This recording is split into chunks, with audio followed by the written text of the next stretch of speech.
Well, good morning, everybody. Good morning. Welcome to the Centers for Spiritual Living here in Las Cruces. And isn't it a beautiful day? And if you're willing, and as you're able to, if you want to stand up, we're going to make a joyful noise unto Spirit today.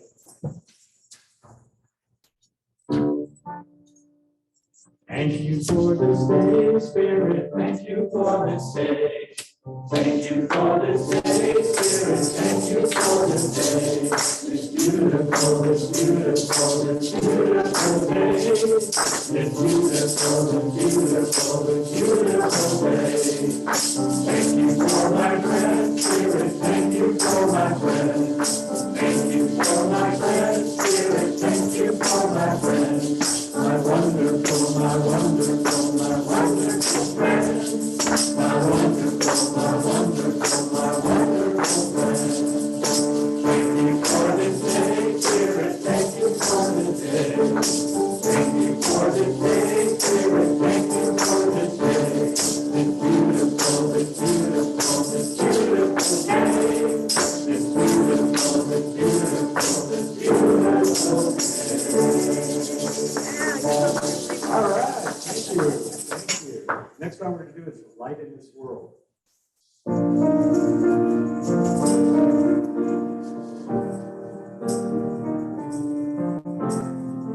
am alive, I am alive, I am alive in this world. I am alive, I am alive, I am alive in this world. And I shine, and I shine, and I shine so bright. And I shine, and I shine, and I shine so bright. I am alive, I am alive, I am alive in this world. I am alive, I am alive, I am alive in this world. And I shine, and I shine, and I shine so bright. And I shine, and I shine, and I shine so bright. You are alive, you are alive, you are alive in this world. You are alive, you are alive, you are alive in this world. And you shine, and you shine, and you shine so bright. And you shine, and you shine, and you shine so bright. We are alive, we are alive, we are alive in this world.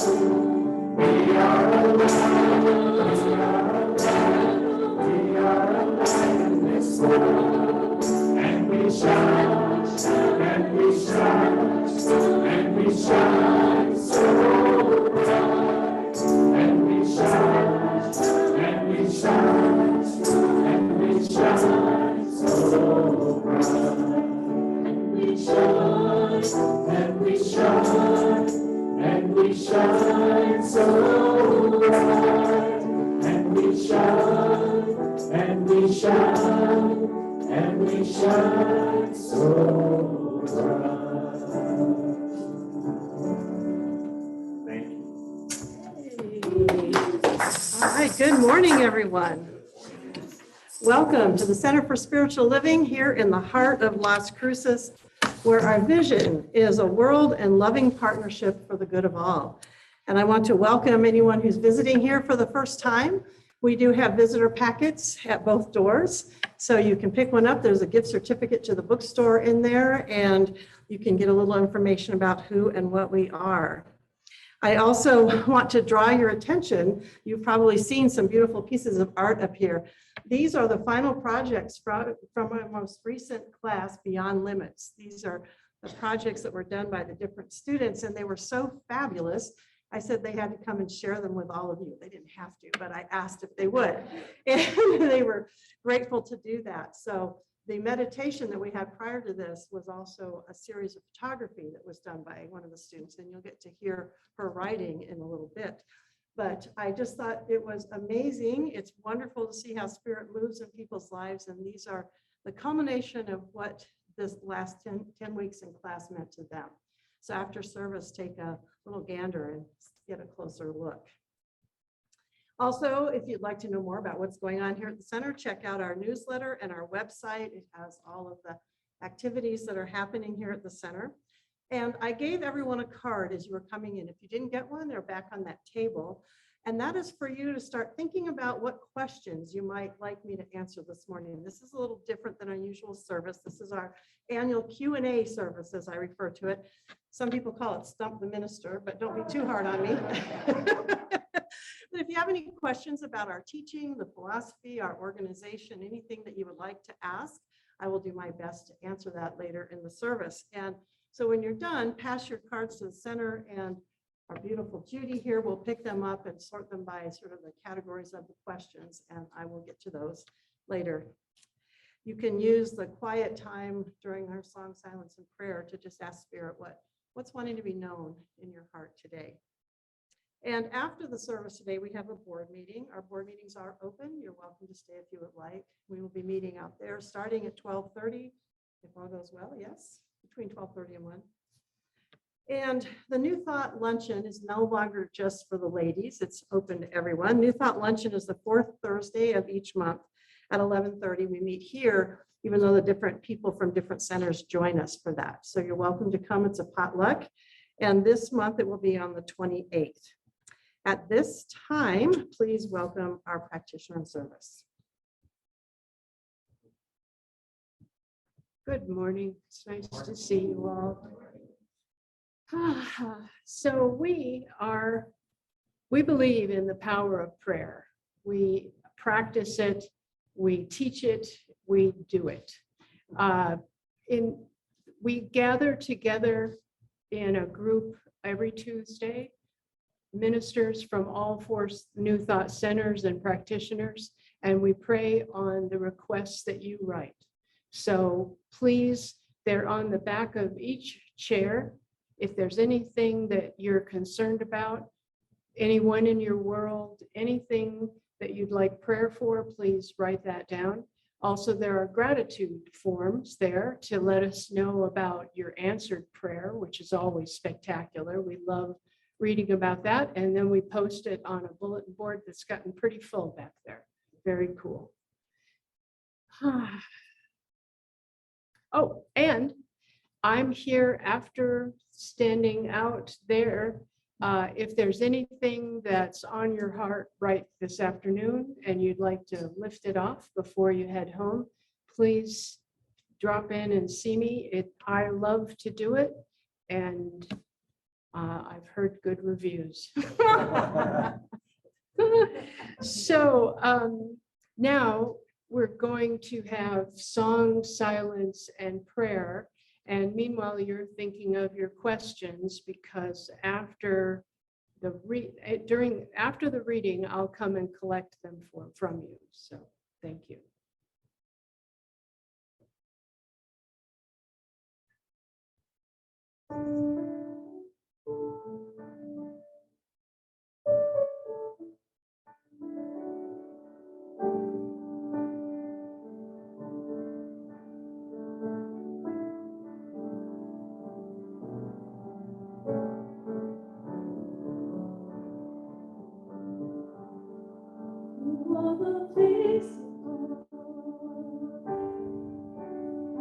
You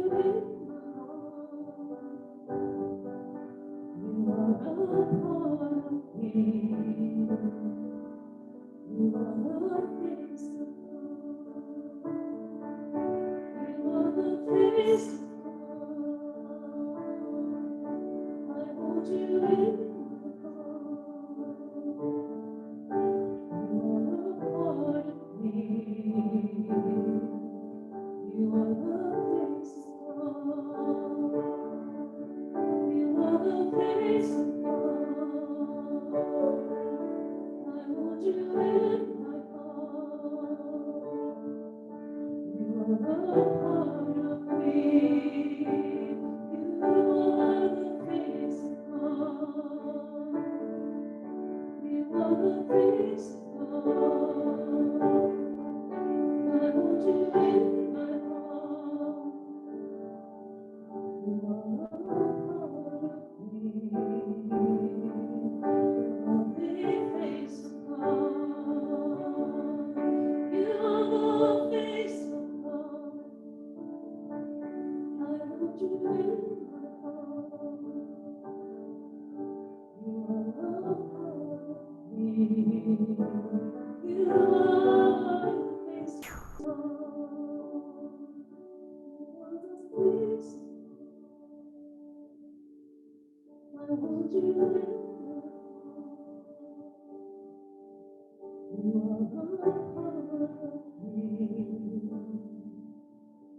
I feel spirit moving in the music, in the silence, in the love flowing from each of us.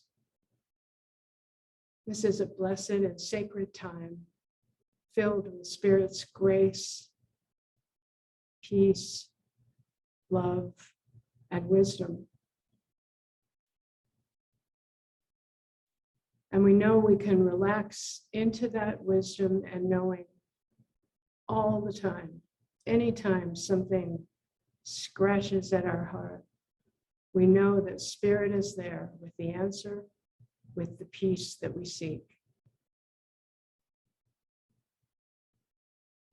We are so blessed, and I'm so grateful, and so it is. Our reading today comes from Janice Fowler, a member of our Beyond Limits class. She's going to share the words she wrote, inspired by the class that also inspired the slideshow that we saw during meditation.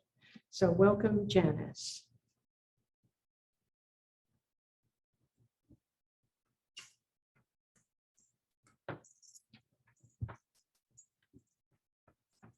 Good morning. Good morning. I never do this kind of thing, so if I don't do it just right, please forgive me, but here we go. This is what I wrote for our Beyond Limits class. You can't hear me? Can you hear me now? Yeah. I usually talk pretty loud. Is that better? Okay.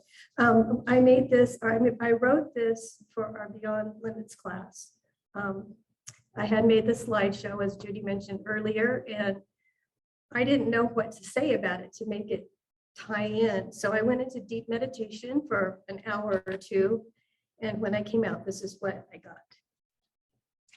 In the beginning was the Word, and the Word was with God, and the Word was God. The same was in the beginning with God.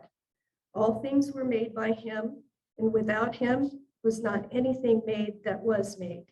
In him was life, and the life was the light of men. And that's from John 1 through 4.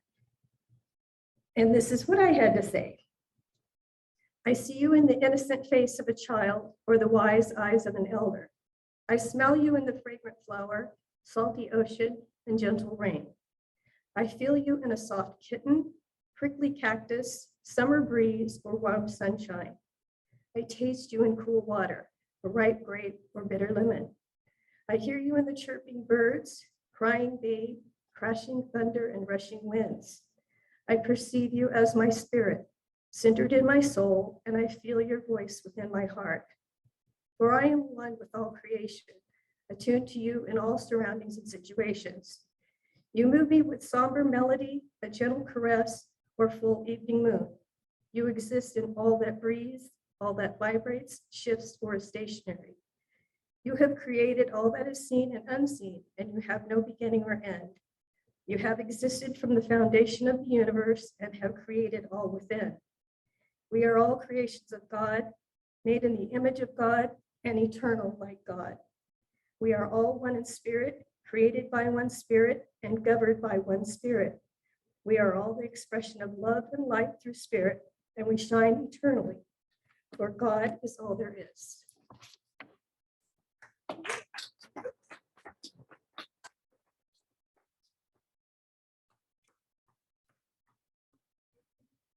Questions for the center? I'll pick up your music.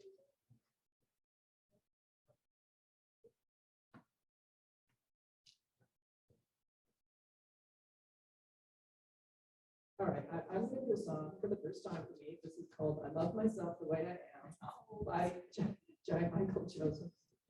Not sure I could have made it through this song a few years ago, but I'm gonna give it a try.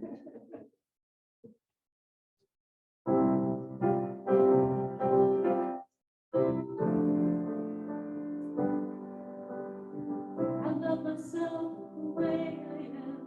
There's nothing I need to change. I'll always be the perfect me.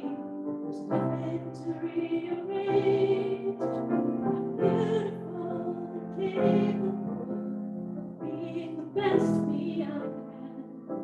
And I love myself just the way I am.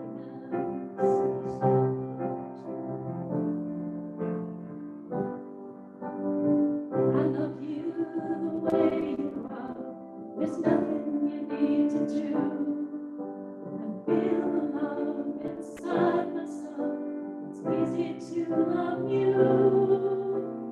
Hide your fears, your rage and tears. I see your shining star. And I love you just the way you are.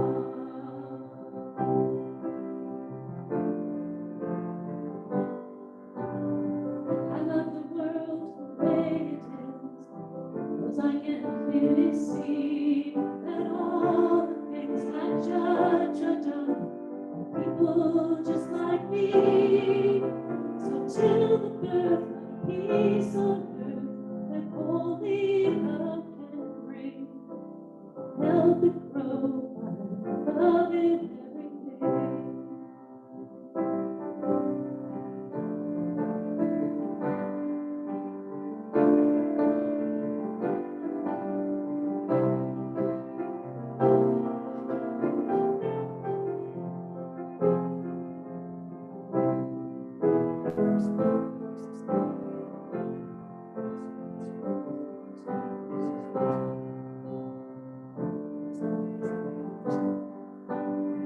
I love myself the way I am, but still I want to grow.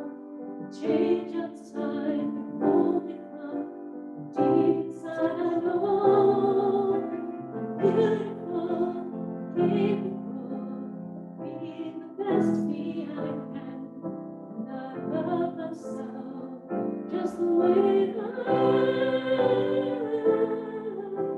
Yes, I love myself just the way I am.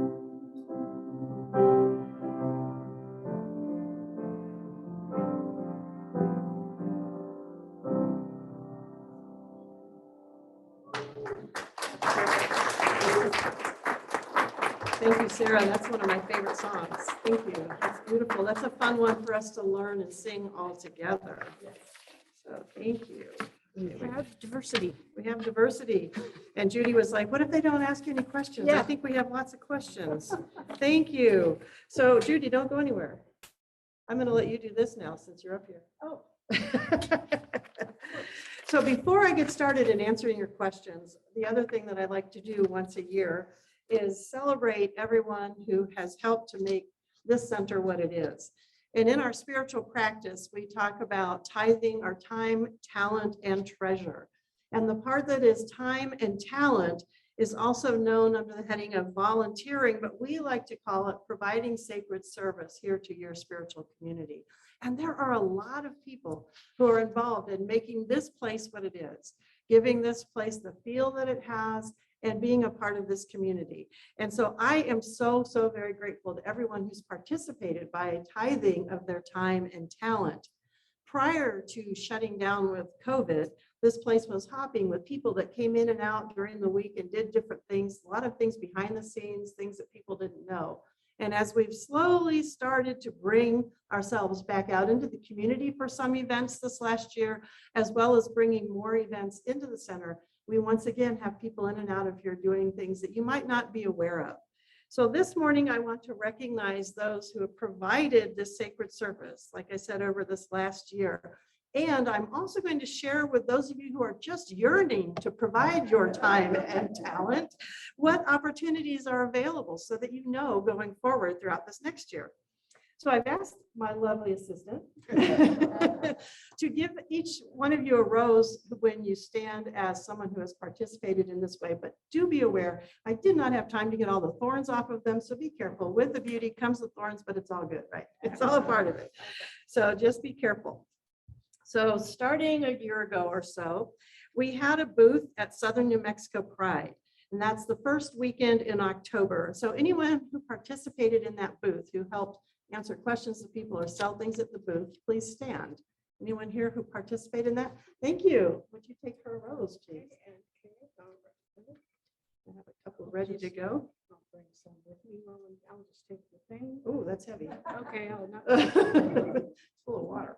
There we go. Oh, Okay, thank you. That's Lori. That was one of your first events with us, wasn't it? And now she's on the board. Yeah. All right, that's the way it works.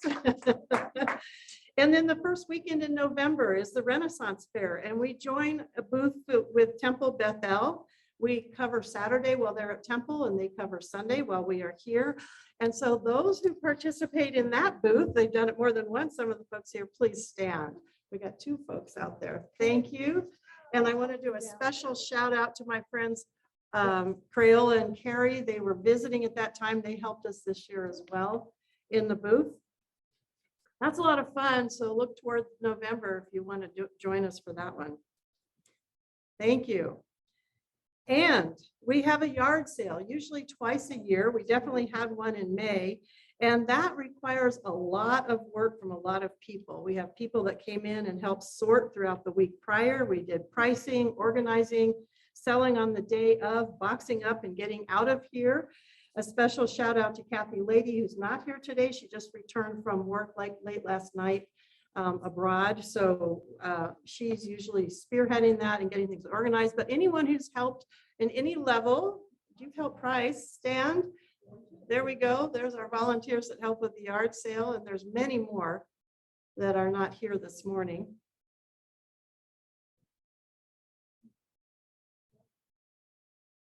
And we shared a booth with Unity for Earth Day. And so we had some help with some things for Earth Day. Stand. Thank you, Janice. You brought plants in for us to sell this year and jewelry. So thank you for that. And then we have our board, and our board is a volunteer board. And prior to COVID, now when I first came here, the board was kind of almost the entire congregation. It was small, and they did everything. They were the volunteers, they were the congregation, they were the choir, they were everything. And since COVID, we've kind of started to go back to where the board is doing a lot, if not all, of what is required in the building. So I want to recognize them. I want to give you the new folks and their roles so that you can see who they are and what their roles are. And I'm also going to mention the new committees that are starting up, because they are open to having folks join those committees. They will be participating or facilitating those and bringing back information to the board. But I want you to know what's happening and what opportunities are available on these committees. Starting with our board president, Bob Greer. He got our online presence going, got us on Zoom on Sundays, and gets us up on YouTube. He's also a practitioner. He's our main fixer-upper guy, making sure that building maintenance takes place. And he also helped oversee finances for a good portion of this last year till we got a new treasurer. He helped with Nancy, who was our treasurer. So he's just an all-around do-it-all kind of guy. So I love you, Bob. Thank you for all that you do. Edie Carlisle, please stand. She's our vice president, library coordinator. She helps with the yard sale a lot. We wore ourselves out this year. So we want more volunteers. She does a lot of the extra stuff when we need help, calling places, doing things for us. Karen Boyer is maybe online. Is she online today? Not yet. Nope. Okay. She's in Georgia for a few months and has been doing her board duties from afar. But she's also our secretary. She helped with some of the building restoration research that we were doing. She's helped with the yard sale and the prep of it, and she's on our legacy committee. Doug Benson, one of our new members, please stand. He's our treasurer now, and he is overseeing our building usage committee. And then Lori, who already stood once before, is our member at large, and she's on our legacy committee, along with our past board member, Nancy Walzak, who's out of town right now. And Gretchen, who's, yeah, yay, thank you, Lori, thank you. Gretchen Blay has her brother from out of town visiting today. She's a member at large, and she oversees the bookstore and what's going on in there because we don't have a bookstore coordinator right now. So please stand, all of the board members, and anyone who's been on the board in the past, please stand, because we are so grateful to your service. This is part of what really keeps us going. Yes, everyone give them the new ones that just stood up. Thank you. Thank you. Thank you. I'll get you a flower. Keep standing if you don't have your flower yet.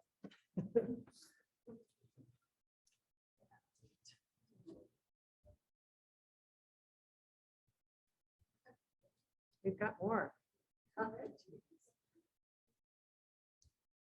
Pat needs one. You're getting your steps in, are you? I'm getting my steps in. I am just exceedingly grateful.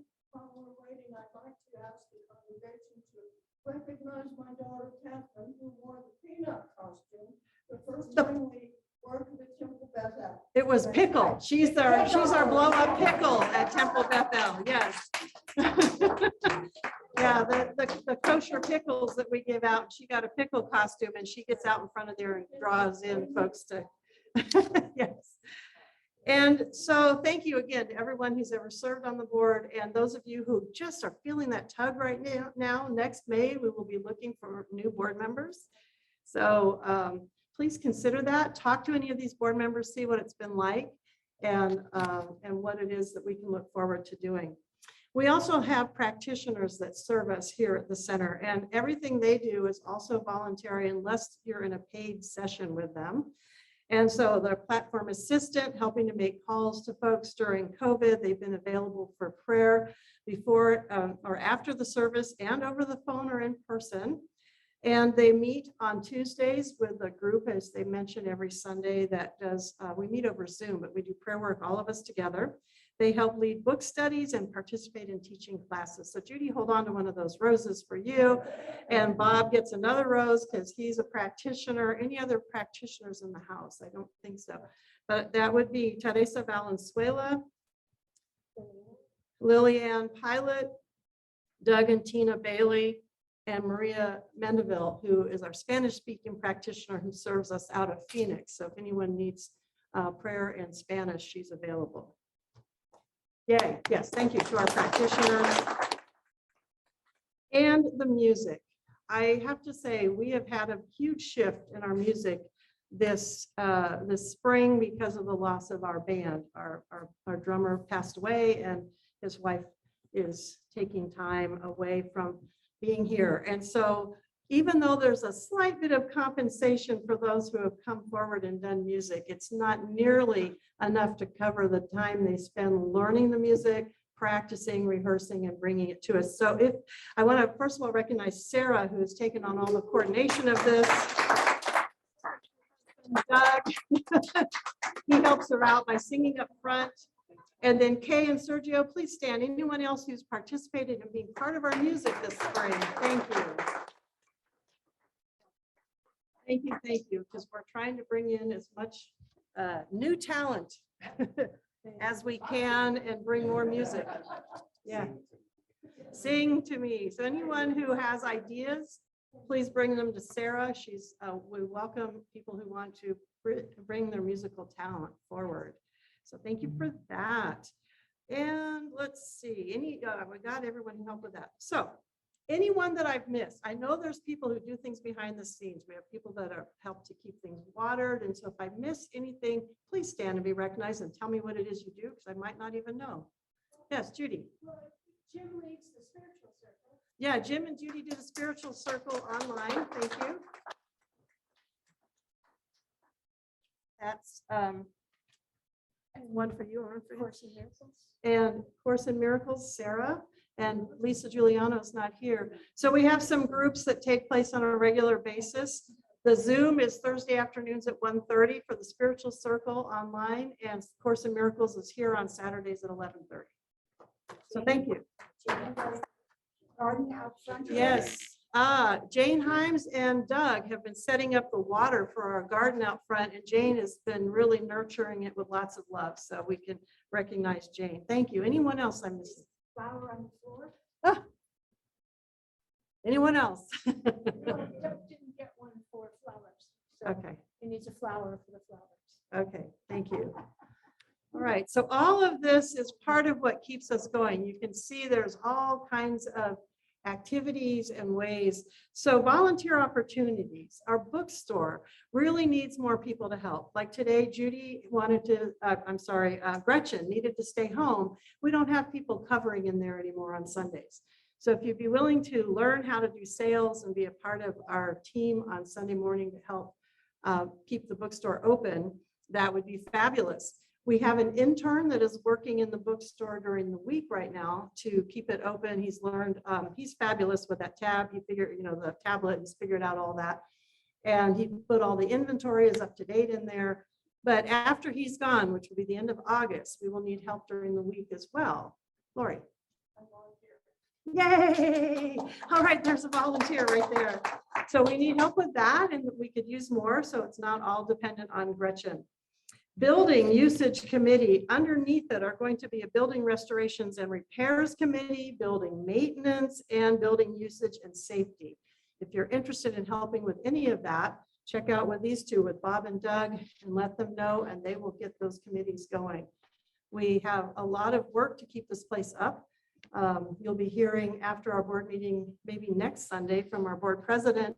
We don't have a whole lot left to pay off this building. It is ours. We need to maintain it and keep it going. Yay, yeah, that's good news.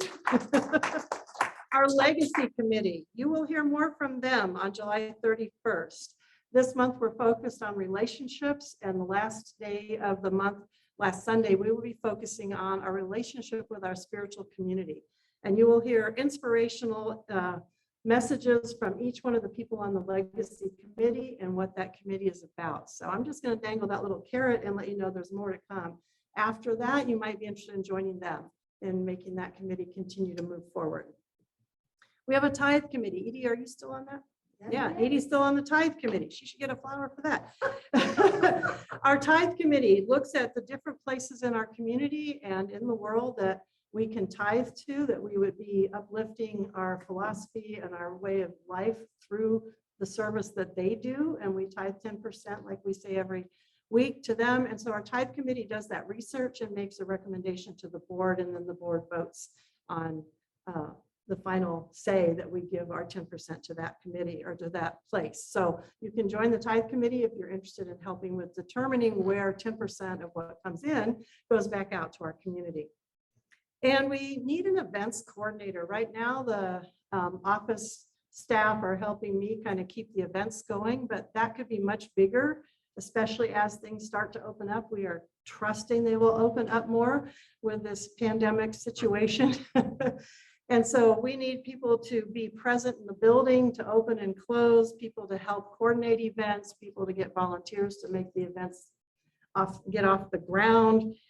So if you're interested in helping with events in any way, please see me. And there is a lot that can be done there.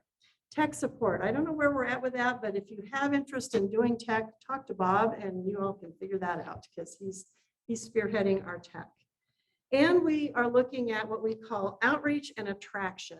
Now, some places might call it marketing, but we are all about attracting people, not promoting or proselytizing.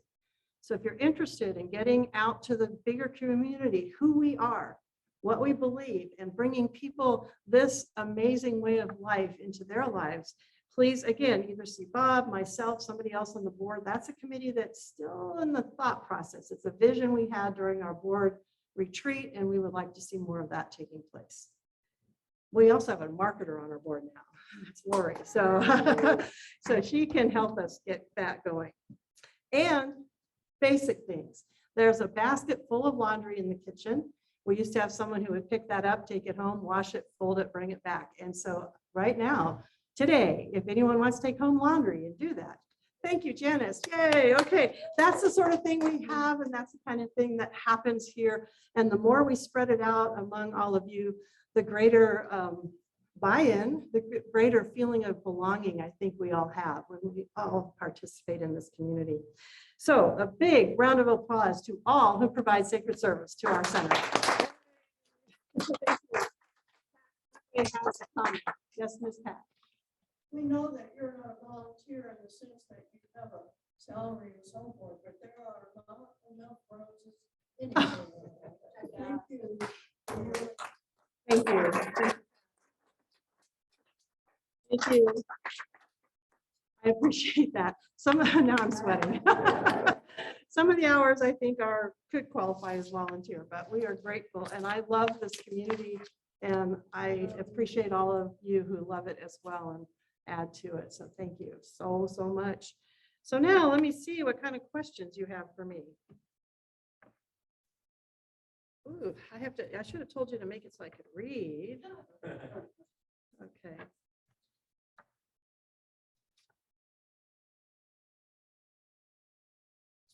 Hold on, I have to read through them and then. Okay. Okay. Hold on.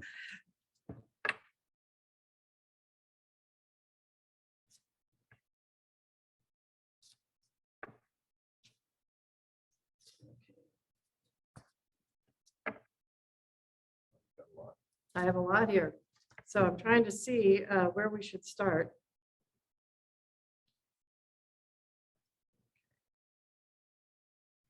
Okay, so we have quite a variety. I would say she tried to categorize them, but they're all pretty different. So I will get through as many as I can. And like I've done in the past, those that I don't get to today, I will try and weave into my next talks over the next few months, because they usually pertain to what's coming down the pike as well. Some things that might be easier to answer right away. What is your favorite part of being the CSL community leader? My favorite part is getting to be a part of your lives. And what I was sharing with a friend recently is when I love teaching. I love teaching the classes and seeing the lights turn on when this kind of creativity comes through and people start to recognize their oneness with spirit and how that works in their lives. It's just, that to me is the most exciting aspect. Watching lives be transformed by what it is we teach. And most of that I see in the classes. We do this on Sunday, we get together, but it's very different when you take a class with each other and get to support each other through 8 or 10 weeks of that exploration. So that's my favorite part. What is my favorite Holmes quote and why? I think the one I've quoted probably the most is, principle isn't rooted in precedence. Because for me, getting to realize that every moment I can make a new decision. Every moment I'm at choice, and I don't have to do things the way I always have. And the outcome of what I do is going to change given the situation, the people. So it's not always the same. The newness and being at choice. And to me, that quote really sums up all of what I just, that drew me in the beginning. The other piece of it, knowing that we are expressions of God. Throughout my path, I've seen God in a lot of different ways, from God the Father to God the Mother to God as love and that essence that moves in and through all of us. And that is also something that I really cherish about this teaching. So hopefully that answers your question that way. What is your favorite class at Holmes Institute? Now, Holmes Institute is where I got my master's in consciousness studies. So those classes are different than the ones we teach. So I'm assuming this question had to do with my education versus what we teach here. Yes. Okay. What was my favorite class at Holmes Institute? I think the one that popped into my mind, there was a philosophy teacher, Christian De Quincy. I think some of his books are in the bookstore. He was the hardest teacher that I had. I'm one of those folks that kind of went through school thinking I couldn't do anything less than an A. And he challenged me so hard that getting that A was like the hardest A I ever earned. And yet I loved his philosophy. And his philosophy is that consciousness is in everything. So instead of seeing it as a hierarchy, which I was taught, the Thomas Aquinas idea of God, angels, men, women, animals, rocks, that sort of hierarchy. Christian de Quincey's philosophy is consciousness is in everything, starting with God at the center and moving out. So it's not a hierarchy, and it moves through all things, including rocks and plants. There's a level of consciousness that all moves at a different level. I loved his class. I loved his book. He's got a website as well. And like I said, even though he was the hardest teacher I had, he made me think the most, and I really liked what he had to say. So that's that answer. What is community and how do we celebrate it here at CSL as love and life to one another as a demonstration and expression of spirit? What is community is the first part of that. To me, community is what you see right here. And part of community for me is when we work together, when we come together. My goal when I started here was to have my interaction with the board be peaceful, be collaborative, to do as much as we could with consensus. And I had witnessed boards where that wasn't what was happening. And I really, really, really wanted to see that be different here. And I feel like we have met that goal here. It's been years since we've had contentious board meetings. So I'm exceedingly grateful for that. I also wanted this to be a community where everyone participates, everyone gets to contribute. We have more than just me up here babbling at you on Sundays, because I didn't want it to be about this personality, this one expression of God. Community is all of you and how you express. So we often have some of you up here doing panels. We try and get your talent expressed in different ways through music and sharing. And to me, community is also when we have people who have been hurt or are housebound or rehab hospital bound. This community has come together, taken food, gone and supported, walked dogs, all kinds of things to support each other and be present. And to me, that's what community is about. It's not just the work that this does for us in our own personal lives, although it does a lot. It's how we take that love and share it with each other. Any question on that? Did that answer? Okay.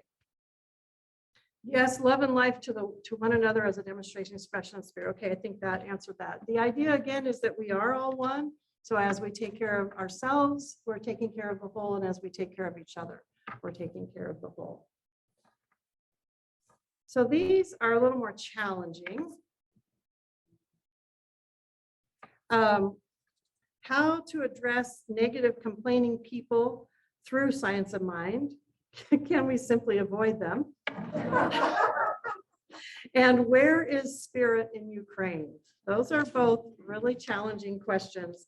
Both of them, I think, somewhat similar. Where is spirit in the midst of some of the stuff that we see that we don't like? And that is part of what, again, I found to be exciting about what we teach, but also some of the more challenging aspects of what we teach. I've had people way back ask me, where is God and what happened with Katrina? Where is God? And of course, they bring up Hitler and the Nazis and what happened there. And one of the classes that I took, we had to address in 10 minutes or less how God works in those moments that we would call, the bad stuff, the hard stuff. And the summer that I was to answer that question, I was in Germany for a month, and we went to the Holocaust Museum. It's going to make me cry, but we went down underneath. If you've ever been there, it's horrendous, and yet it's important. There's pictures, there's names of people that they're recognizing, groups of families that have been lost. you go into different rooms and you listen to a lot of stories and broadcasts from the news at that time. There's just a whole variety of things. And this is all underground. And on top are these big squares that when you look at different angles, the pathways between sometimes look like a lot of crosses, but they also look like a lot of coffins lined up. And it was an installation done by someone. I'm not sure exactly what the intent was, but these things are on top outside. So I went through this and I was thinking, oh my goodness, I knew I had to come up with a 10-minute talk to address essentially where was God in this? How do I trust that there is God and love in the midst of this?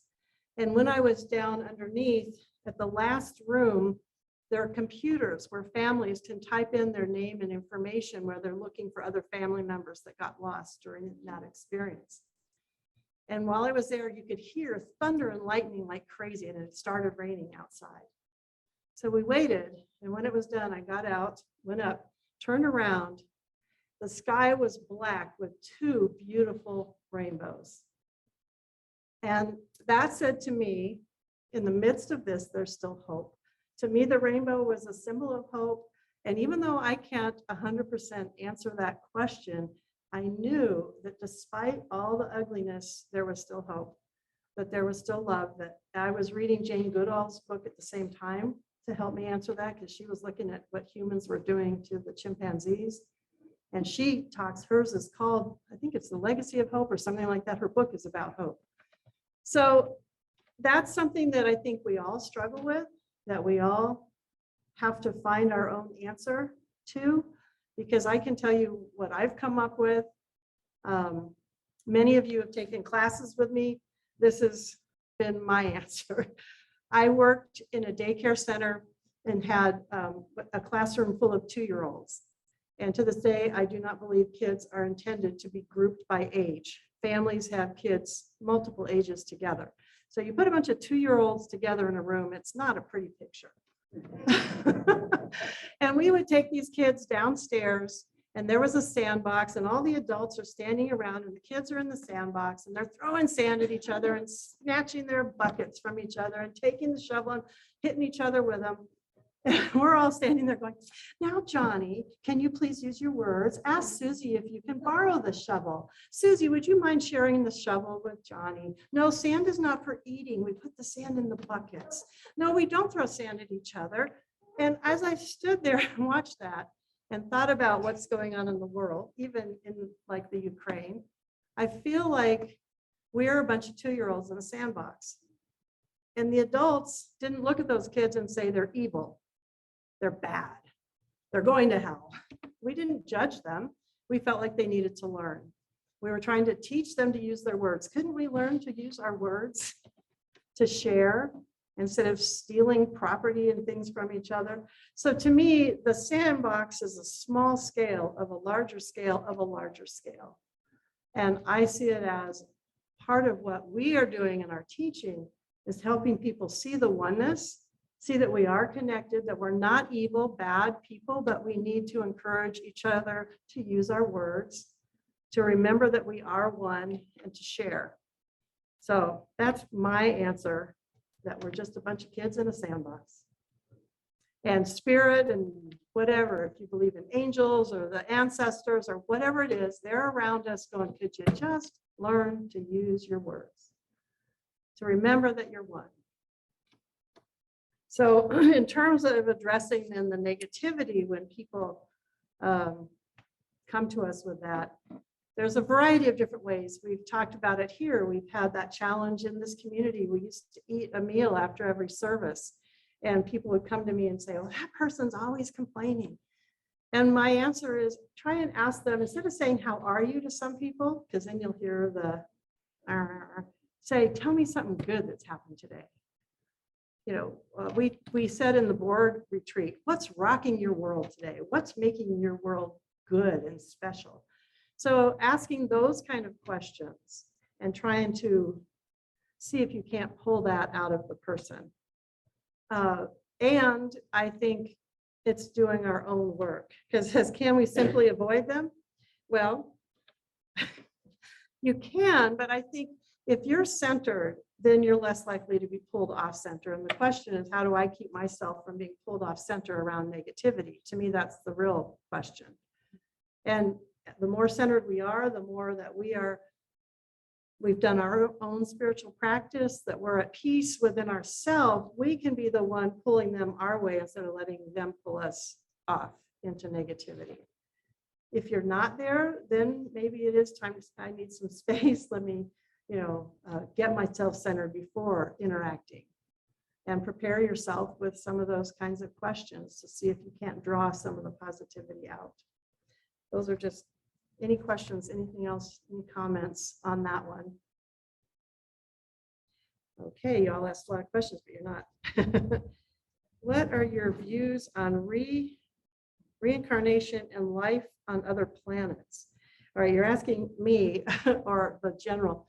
In science of mind, there's not a specific teaching that I would say in terms of life on other planets. Do you know of anything, Ernest? Yeah, I don't think there's any specific. And when it comes to reincarnation, what Holmes says, and it's like page 348 or something, Science of Mind text, is that we're ever evolving and spiraling upward. He personally didn't believe that we came back to this experience, but there's a lot of people in our movement that do believe that. So there's no set teaching. Again, in a lot of those arenas, we expect each one of you to do that inner work. Like Janice said, going within and spending time in meditation to get her answer, and you will get your answer. We don't try and dictate an answer. I have, personally, I have my own experiences, my own things that I've done throughout life, and my own idea of what that looks like, but it's not, that's mine. It's not necessarily true. It's not necessarily, I won't know until I cross over, for sure. That's what I think. We also do use the phrase that comes from Jesus's teaching, it's done unto you as you believe. And so I often feel it is done unto you as you believe, including what happens in the next experience. And so we are co-creating that reality, that experience. And so I would say it's done unto you as you believe. And that is for you to figure out. So that's a good way to get around that one, huh? But that is what my answer, and I'm sticking to it.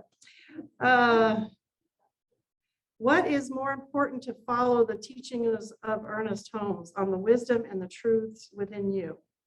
Or the wisdom and truths within you. What is more important to follow, the teachings of Ernest Holmes or the wisdom and truths within you?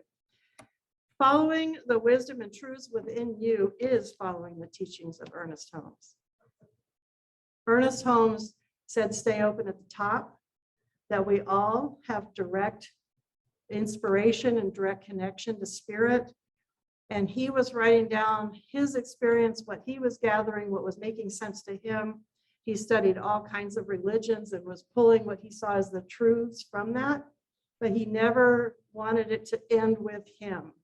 He said, keep this going, keep getting inspiration from other teachers, keep listening within, that we all have that within us.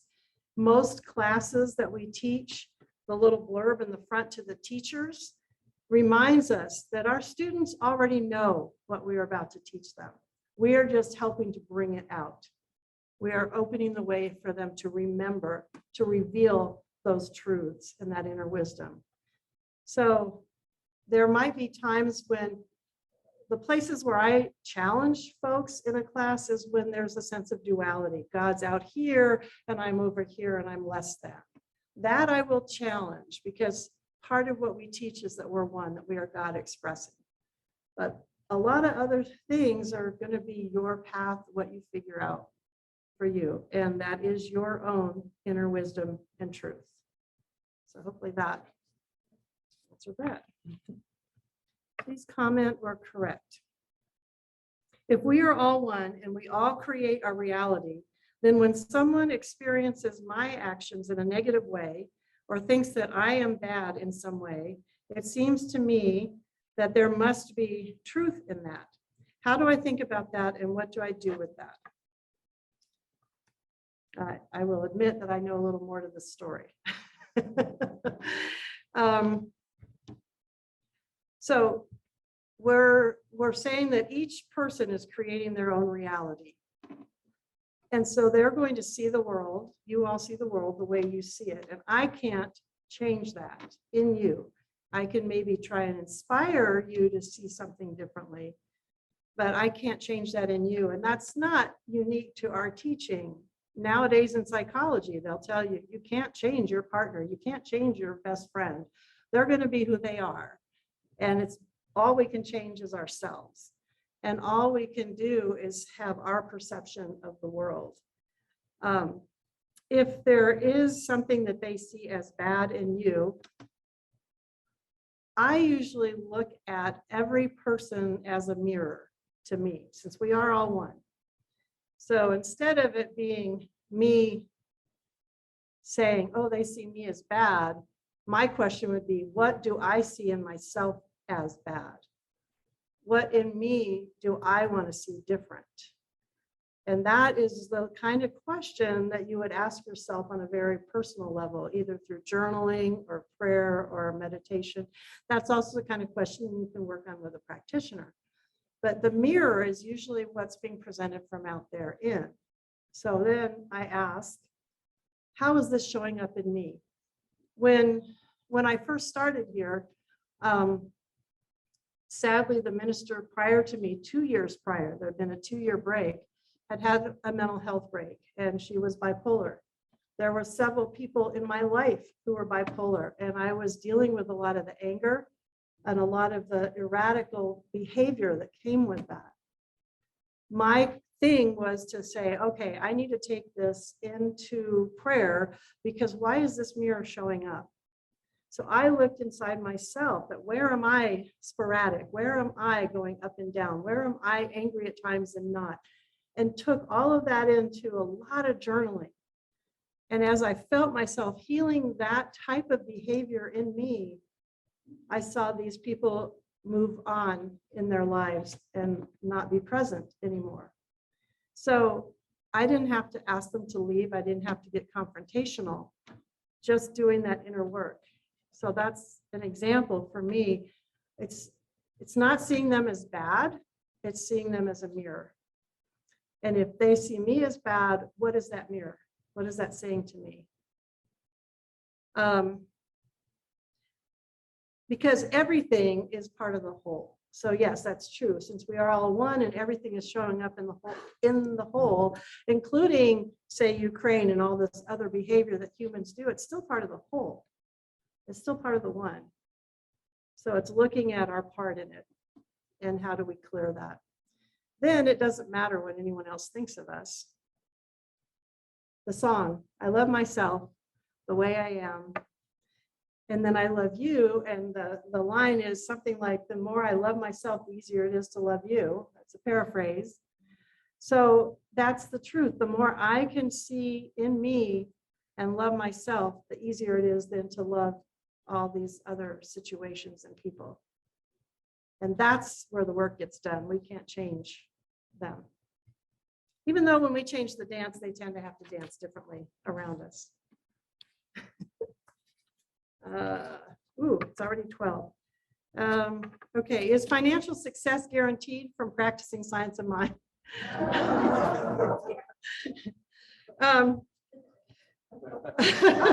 Bob's laughing. I would say, not yet. I would say it depends on how you define financial success, first of all. There's a lot that is involved in that question. We do teach prosperity, we teach abundance, but prosperity and abundance can show up in a lot of ways. Just being here in this room is an abundant experience. We are privileged to be here. We are safe in this space right now at this moment. We have chairs, we have air conditioning, we have a lot of things. These flowers, the cost of flowers has gone way up. This is abundance, you know, it really is, because this is a privilege. This is something extra. We're not just feeding ourselves the bare minimum of what we can. So What is financial success? What is abundance? If you practice it, I believe yes. I've seen it work. I've seen the idea of giving and receiving, that flow take place in people's lives. And I know that there's a lot of baggage that we all have in our own heads around financial success and money and what that means. So that requires a lot of inner work. For me personally, my process, I had romanticized poverty.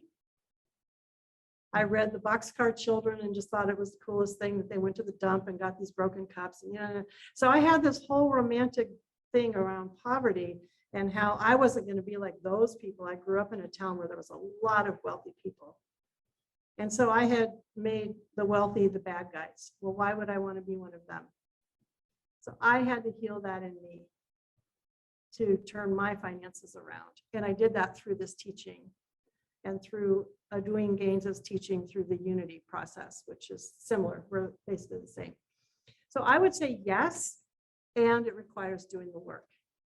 It requires really healing that inner stuff, our own messages around money and finances. So see me, that's one area that I've done a lot of work.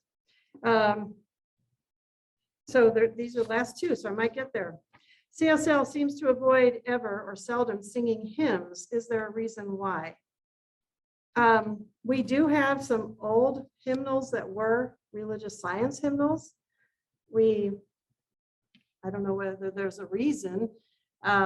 If people are interested in that, let Sarah know and we can pull those out. Sarah's cool with that. So. Yeah, she's very comfortable with hymns. That's her background. I think it's that we're also looking at trying to open ourselves to bring in younger folks. Look at us. We're all these wonderfully experienced, wisdom-filled people in this room. And we want to see families with children. So we want to balance that. We want to bring in both. So again, if you have any in mind that you would like to hear, Sarah is open to any suggestions when it comes to music. And we're just trying a lot of things right now. Music is evolving. In fact, I will ask all of you to hold that in your consciousness, that this fantastic, amazing musical experience is starting from the ground up right now here at the center, because that's going to help us draw more people to what it is that we teach. The last question, I will not be able to answer 100% today, but I will let you know that the board is already looking at this. How does New Thought, I don't know what the next word is. Interpret. Okay, how does New Thought interpret school shootings? So I already talked about the sandbox, but one of the things that we're looking at that's up is how do we keep ourselves in this room safe? And how do we address safety without moving into fear? How do we keep ourselves in principle while looking at what's happening in the world and wanting to make sure that we all feel safe here and out in the world? So the board will be looking at that and discussing it. And that was one of the committees I talked about, building usage and safety. If you're interested in that topic, please see Doug or Bob or myself, any of the board members, and we will, that committee is needing to be formed. We talked about it before we closed with COVID, and we had a plan in place, and then a lot has changed, and we need to get back to thinking about how we want to address that. In terms of the school shootings themselves, we have our human experience and response, and we have the bigger picture. And I think that's true of everything, whether it's diseases that the pandemic that people experience, death itself. There's the human experience, which is awful when we look at children being shot. And there's the bigger picture, which is why, how did we get there? How do we bring a greater teaching of unity and oneness so people that are inclined to do those behaviors don't do them? How do we have a safety net in our community for folks that are that hurting that they are committing those kinds of crimes on others and themselves? And those are questions, again, if I had the answers, this place would be packed. So we all need to take that into our own consciousness and prayer and know that this community right here is looking at how to keep ourselves safe, how to bring safety into our community, what we might be able to do. And so if you have ideas, thoughts, things that come to you, please share that with us, because that is up right now and it is being prayed about and thought about right now. We're over time. Any last questions out there in the peanut gallery? Thank you so much. Thank you again for all of you who volunteered your time and energy and service here. And I hope that this morning was a little bit different and helpful. And please take the opportunity to look at this here. Thank you.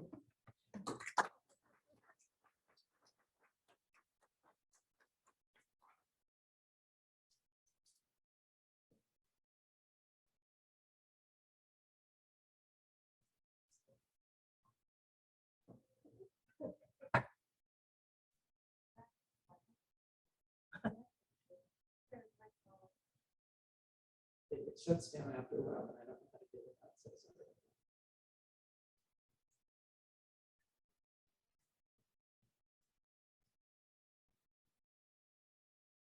sorry. Okay. I've had some requests for folk music, so this is James Taylor, Shower with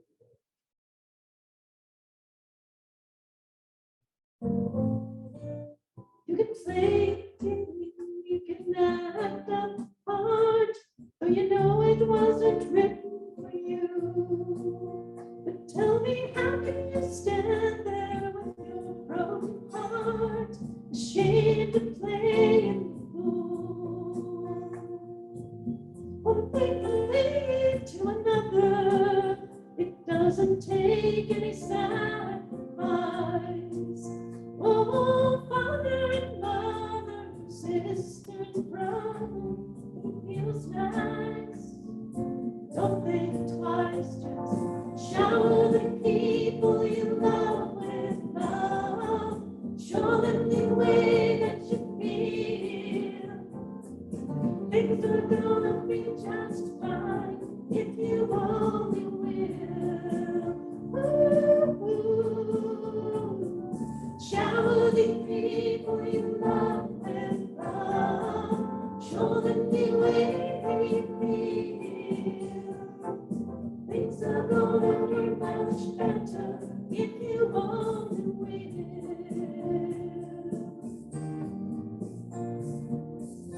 You can run, but you cannot hide.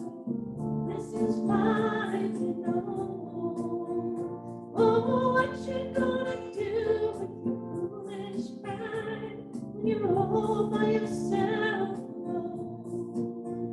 When you tell somebody the way that you feel it beginning to ease. I think it's true what they say about the sweeping wind, always getting the breeze. So shower the people you love with love. Show them the way that you feel. Things are gonna work out fine if you only will. Just shower the people you love with love. Show them the way that you feel. Things are gonna be much better if you only will.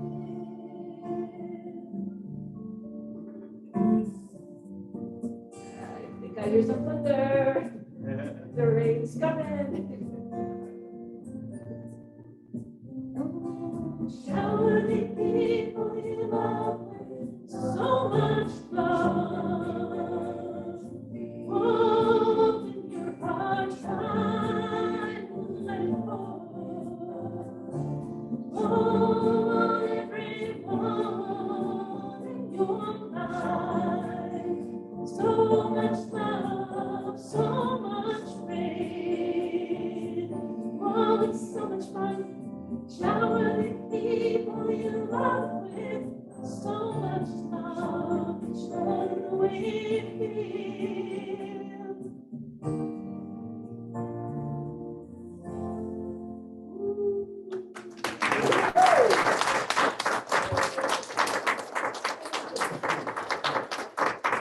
So Sarah had the final answer. That's what we do. Shower the people with love wherever we go.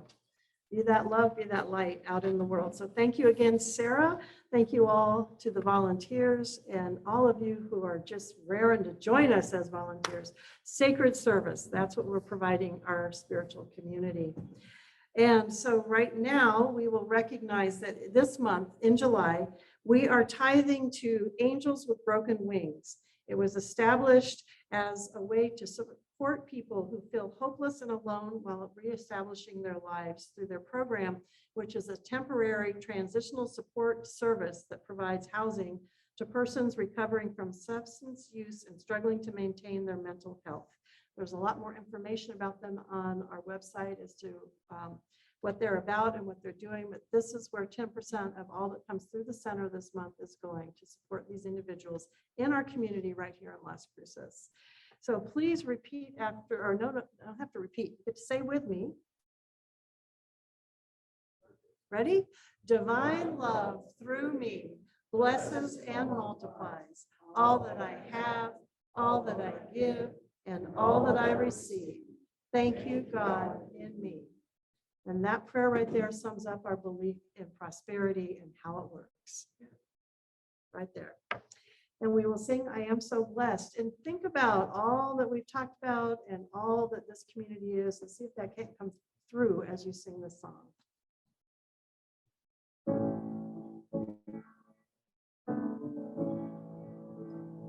am so blessed. I am so blessed. I am so grateful for all that I have. I am so blessed. I am so blessed. I am so grateful.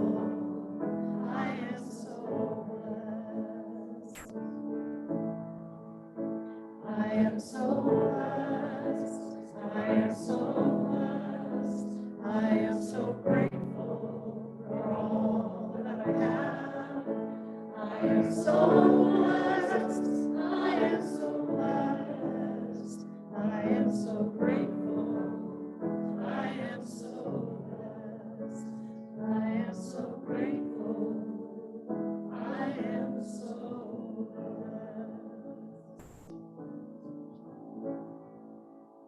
So my favorite part of this center is feeling so blessed. You all bless me, and I'm so grateful for every one of you. Let's surround the room. You don't have to hold hands. Remember, we can just make a nice big circle, lots of space, as we sing the peace song.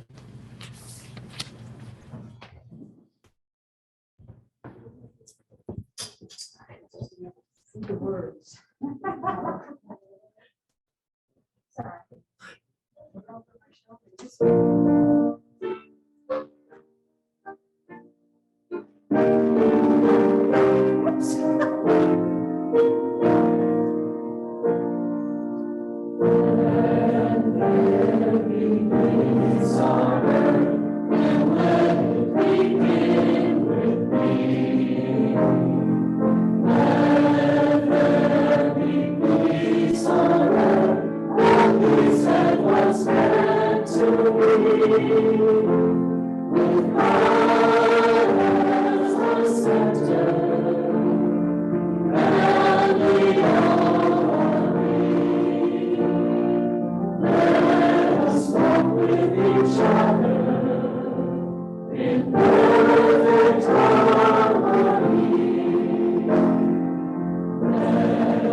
leaves around.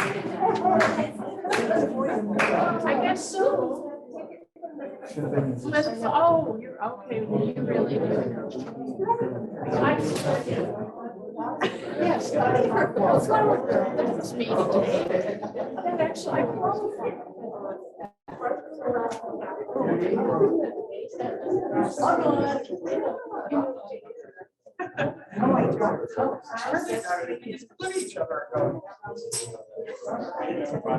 Yeah.